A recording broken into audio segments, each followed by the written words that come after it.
No dia 10 de maio de 2007, na Baía de Guajará, um corpo preso a uma âncora e a um bloco de concreto é retirado da água após dias de procura. Era o último corpo encontrado de um caso que chocou todo o estado do Pará. O episódio de hoje é o caso Irmãos Novelino.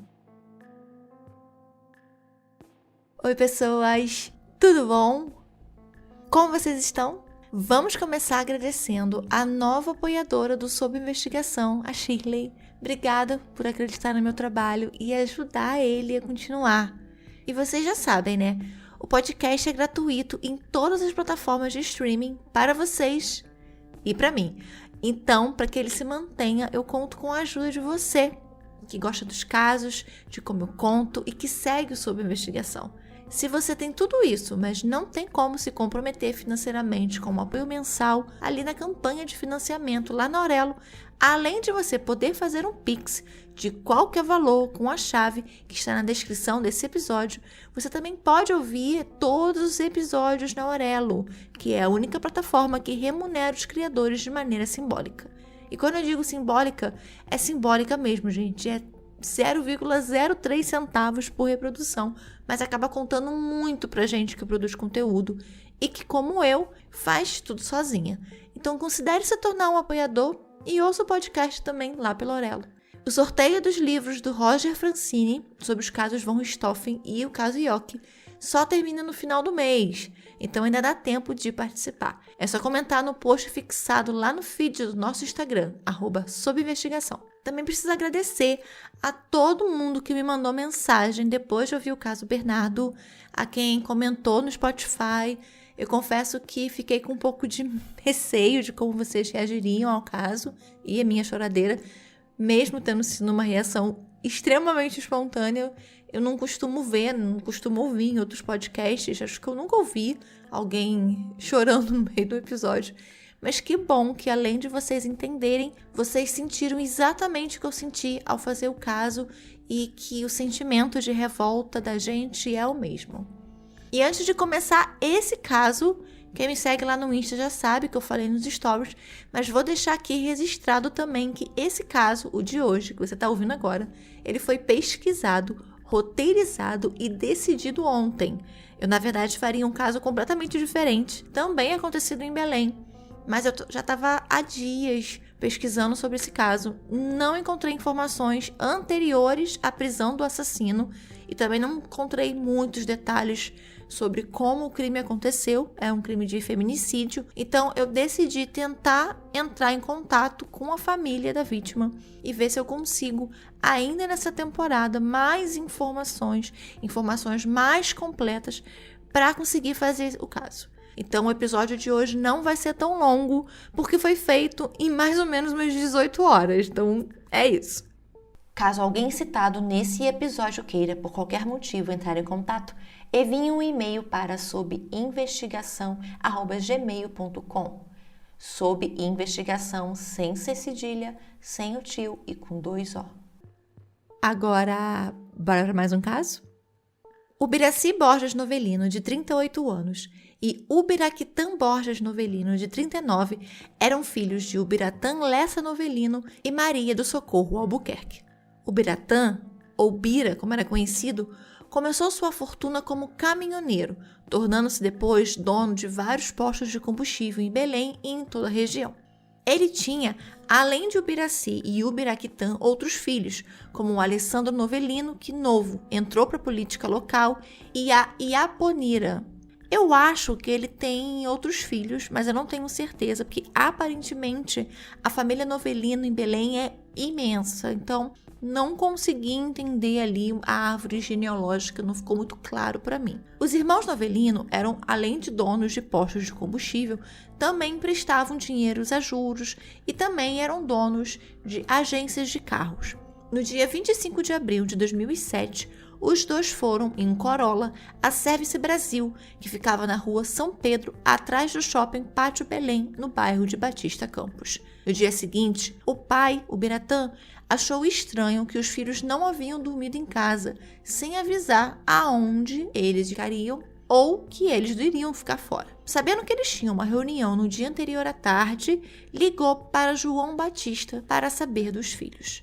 Ubiraci e Ubiraquitã haviam emprestado dinheiro a João Batista Ferreira Bastos, conhecido como Chico Ferreira, que eu vou chamar assim durante o episódio, já que todos o conheciam por esse nome. Chico Ferreira era empresário com mais de 27 empresas em seu nome, com contratos não só com o governo do estado, mas com prefeituras do interior do Pará. Contratos esses com suspeitas de práticas ilícitas e irregularidades, como, por exemplo, sede e endereços que simplesmente não existiam. Por mais de 12 anos, ele manteve negócios com os novelinos nos ramos de combustível, de automóvel, de caminhão, lanchas e também agiotagem. Chico tinha ligação com o filho do ex-governador do Pará por vários mandatos, Almir Gabriel. Ele e Marcelo Gabriel tinham empresas em sociedade, além dele também manter contatos próximos com alguns deputados federais e estaduais. Dessa amizade com o filho do governador Almir, o Marcelo, durante os mandatos do governador, diversos contratos públicos foram fechados. Em março de 2007, Marcelo chegou a procurar os irmãos Novelino para saber sobre a dívida de Chico. E naquele dia 25 de abril, ele almoçou com um delegado da Polícia Civil, o que depois muito se questionou sobre o propósito do almoço e daquela conversa. Os empréstimos feitos aos novelinos já tinham mais de uma década que Chico fazia e sempre pagava em dia, mas com o escândalo do mensalão e o começo da Operação Lava Jato, assim como as consequências de uma operação da Polícia Federal, Chico Ferreira se viu em péssimos lençóis. Em novembro de 2006, ele, Marcelo e outras 8 pessoas foram presas na Operação Rêmola da Polícia Federal, acusados de desviarem mais de 9 milhões de reais da Previdência Social e de sonegação fiscal. A Operação Rêmola estava investigando crimes contra a Previdência e também falsidade ideológica.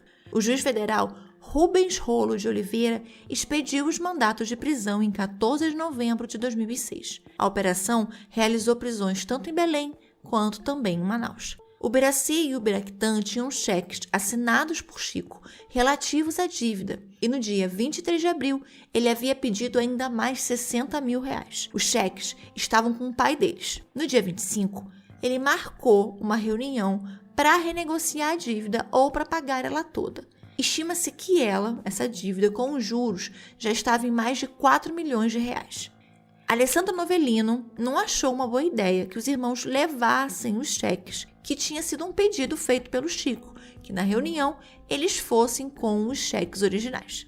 Ele orientou que eles levassem cópias dos cheques por precaução, mas confiando naquele amigo de longa data, eles não viram problemas em levar os cheques originais. O Chico também pediu que eles fossem com um carro menor que não chamasse muita atenção, como as caminhonetes que eles usavam. Então, eles pediram emprestado um Corolla ao Alex Oliveira, que era o gerente de uma loja de carros seminovos. Por volta das 5 da tarde do dia 5, ou um pouco mais tarde que isso, os dois chegaram no estacionamento da Service Brasil, teoricamente para resolverem a dívida do amigo. Os empregados da empresa já haviam sido liberados 1 hora mais cedo. Ao chegarem, os dois foram rendidos num suposto assalto por Sebastião Cardias Alves e José Augusto Marroquim. Eles foram imobilizados e algemados. Ambos foram levados para o auditório da empresa junto com Chico Ferreira, mas ao contrário de Chico, eles foram amordaçados, encapuzados e espancados. Os irmãos foram estrangulados com uma mangueira de borracha até a morte. Para que os corpos fossem retirados da empresa sem chamar atenção, eles foram postos dentro de tambores metálicos. Como a empresa era de serviço de limpeza, serviço de manutenção, ninguém ia suspeitar de tambores saindo de lá de dentro. Esses 2 tambores foram colocados dentro de uma Fiorino que pertencia à própria empresa. A Fiorino foi até a Avenida Bernardo Saião, onde tem vários portos. Os 2 tambores foram colocados numa pequena embarcação pilotada por João Carlos Barros.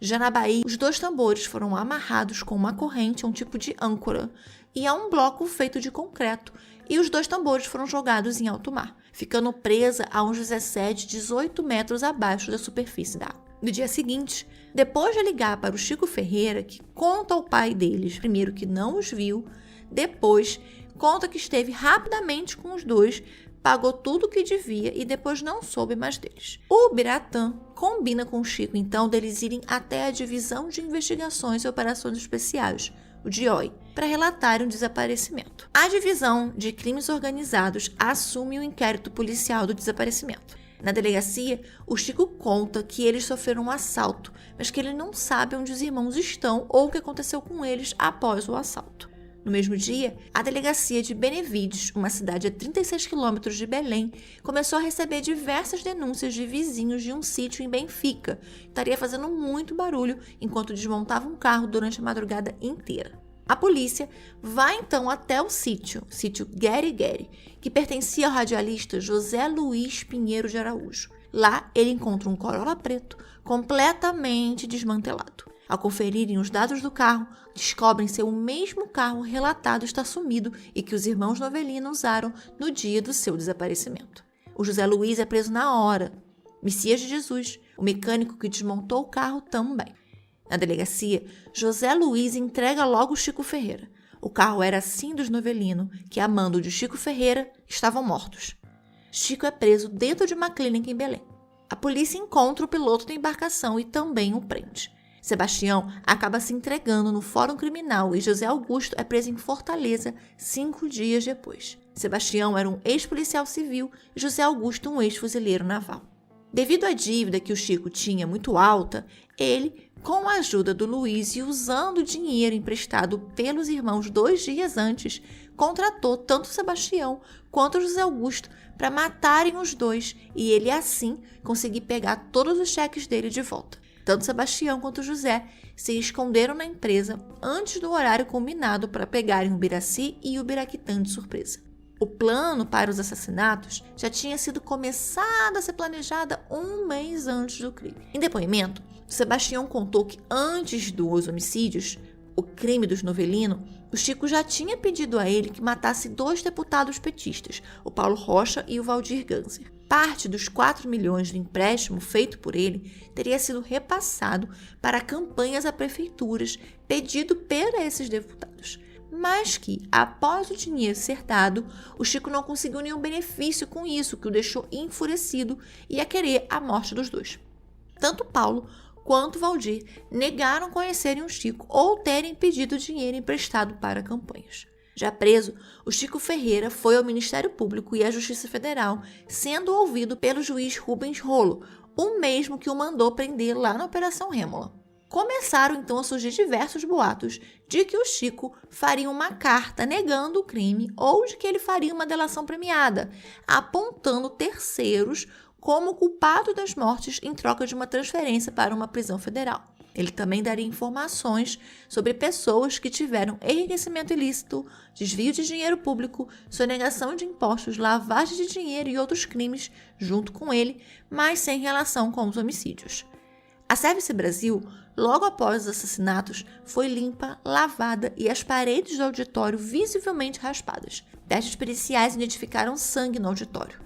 Buscas pelos corpos começaram a ser feitas na Bahia imediatamente. Mergulhadores ficaram por 10 dias procurando pelos corpos, usando diversos equipamentos na esperança de encontrá-los. No dia 7 de maio, um pescador acabou encontrando o primeiro corpo, o Ubiraci, a 15 metros de profundidade. Depois de 3 dias, na manhã do dia 10, o Ubiraquitã foi localizado a meio quilômetro de onde o corpo do irmão estava. O velório e enterro aconteceu no dia 10 de maio no cemitério Parque Recanto da Saudade, em Ananindeua. No início de maio, conforme os boatos, Chico entregou à empresa uma carta com 12 páginas, dizendo ter sido vítima de um assalto dentro da sua empresa e que foi salvo por um milagre, se retratando como uma vítima de perseguição e um bode expiatório. Na versão de Chico, os deputados Paulo Rocha e Valdir Ganser pediram a ele e aos irmãos um empréstimo para as campanhas das prefeituras de 2004. O José Luiz Araújo foi quem apresentou todos eles. Ele fez um empréstimo em nome da empresa no BMG, no valor de R$600 mil para colaborar, e os irmãos entraram com R$900 mil. Os deputados pagariam tudo com juros a 4%. Mesmo depois de ganhar algumas prefeituras, a dívida não foi paga. Em janeiro de 2007, eles propuseram, então, pagar a dívida entre abril de 2007 e dezembro de 2008. O Chico, então, fez vários cheques da empresa dele e deu aos Novelino como garantia, e as promissórias da dívida ficaram com ele. No começo de abril, o Luiz Araújo procurou o Chico e disse que os deputados pagariam tudo em 4 parcelas de 750 mil, mas que eles queriam um desconto dos juros, o que daria R$1 milhão. Foi proposto por ele, Chico, tirar então os juros, mas em troca, o Alessandro Novelino, o irmão deputado, seria indicado como presidente da Assembleia Legislativa do Estado em 2009.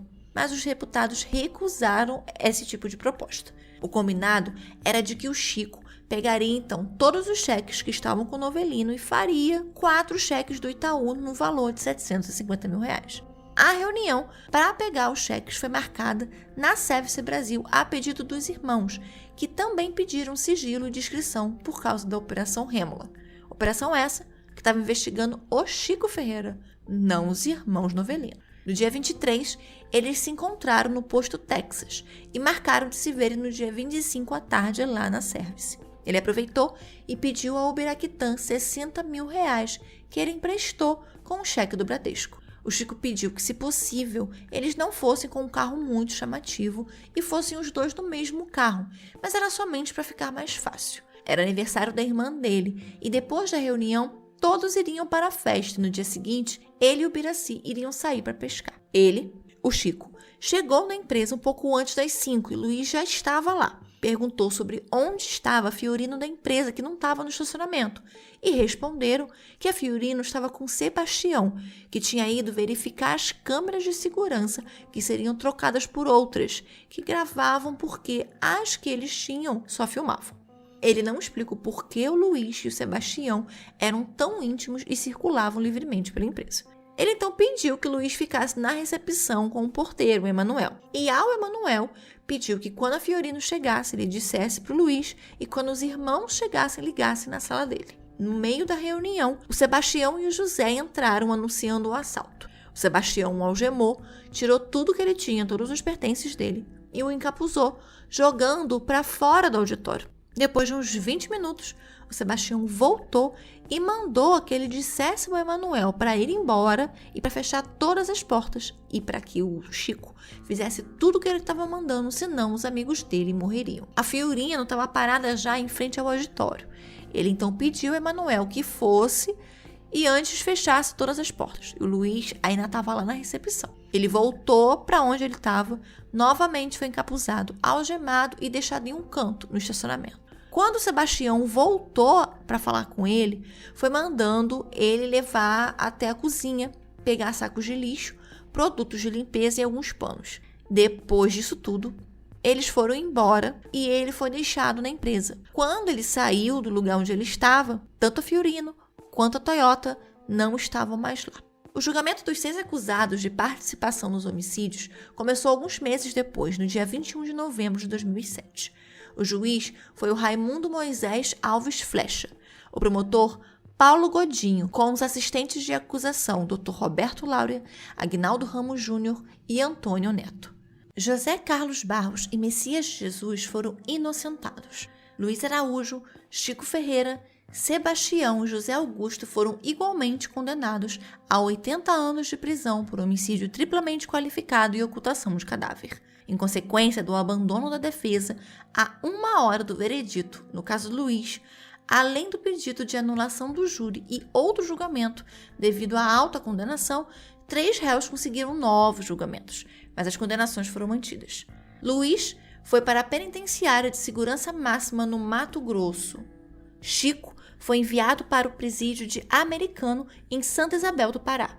Sebastião e José Augusto, por serem ex-policial e ex-militar, foram encaminhados para o centro de detenção Anastácio das Neves. As mortes cruéis de Ubiraci e Ubiraquitã não seriam as últimas mortes trágicas da família Novelino.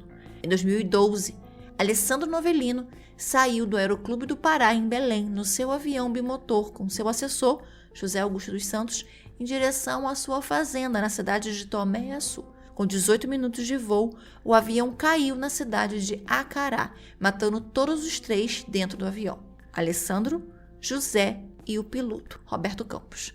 Alessandro era casado, tinha 39 anos, um casal de filhos, além de deputado estadual no 3º mandato, era dono da rede Alessandro de Postos. Ele foi sepultado ao lado dos irmãos. Em novembro do mesmo ano, o juiz Cláudio Henrique Lopes deu decisão favorável a Chico Ferreira para que ele fizesse um tratamento de saúde por 30 dias, fora da prisão. Sebastião, que após a condenação ficou um tempo no centro de detenção Anastácio das Neves, depois foi para o presídio de Catanduvas, no Paraná, e em 2009 voltou ao Anastácio das Neves, também teve autorização em 2015 para se tratar fora da cadeia por 90 dias com tornozeleira eletrônica. Até onde eu consegui informação, todos ainda cumprem as penas em regime fechado. As condenações estipuladas para eles estão entre as maiores do estado do Pará. Muito se questiona sobre a origem da fortuna dos Novelino e sobre o fato de que eles emprestavam dinheiro a juros, o que para muitos configura agiotagem, que é o empréstimo de dinheiro com cobrança excessiva de juros, muito superior ao praticado no mercado. Afinal, lembre-se, bancos, por exemplo, também emprestam dinheiro a juros. Esse tipo de crime, chamado usura, é um crime contra a economia popular e tem uma pena entre 6 meses a até 2 anos de detenção. E a título de curiosidade mórbida, em 2013, 2014, agora eu não lembro exatamente qual o ano, mas foi um desses anos, bem pouco tempo depois da morte do Alessandro em um acidente aéreo, a Iaponira, a irmã dos 3, do Ubiraci, do Ibiractã e do Alessandro, o marido dela e o filho deles, na época tinha 15 anos, sofreram um acidente de carro gravíssimo no Pará. Eles saíram do local do acidente entubados com risco de morte. Eles precisaram depois ser transferidos para Belém de helicóptero. Você vê o estado grave que eles ficaram. Então, assim, é uma coincidência mórbida. Assim, eles não faleceram, eles estão vivos, ficaram vivos. Mas, curiosidade mórbida mesmo. Esse foi o episódio de hoje. Foi bem curtinho, gente, porque, como eu disse no início, eu resolvi pegar esse caso para pesquisar e para falar hoje. Então, eu fiz tudo isso no sábado. Já era um caso que eu queria fazer, mas aí eu teria um tempo maior para fazer pesquisa. Então, como eu não tive muito tempo, tive muito poucas horas para pesquisar, ficou bem curtinho, mas eu espero que vocês tenham gostado e espero que esteja completo. Caso não esteja, caso falte alguma coisa, alguma informação, vocês podem me mandar lá no direct no Instagram, tá? Ou então, se você tiver afim, quiser, tiver com tempo, disponibilidade, a gente tem um grupo lá no Telegram que você pode entrar para fazer parte. E aí também você pode ir lá me mandar alguma informação sobre esse caso que você tenha. Você aí que mora em Belém, mora na Redondeza e conhece o caso dos irmãos Novelino, me manda, que aí depois eu faço um update no próximo episódio. Tá bom, gente? Combinado assim? Então é isso. Nos vemos no próximo domingo, sem falta, no próximo episódio. Beijos!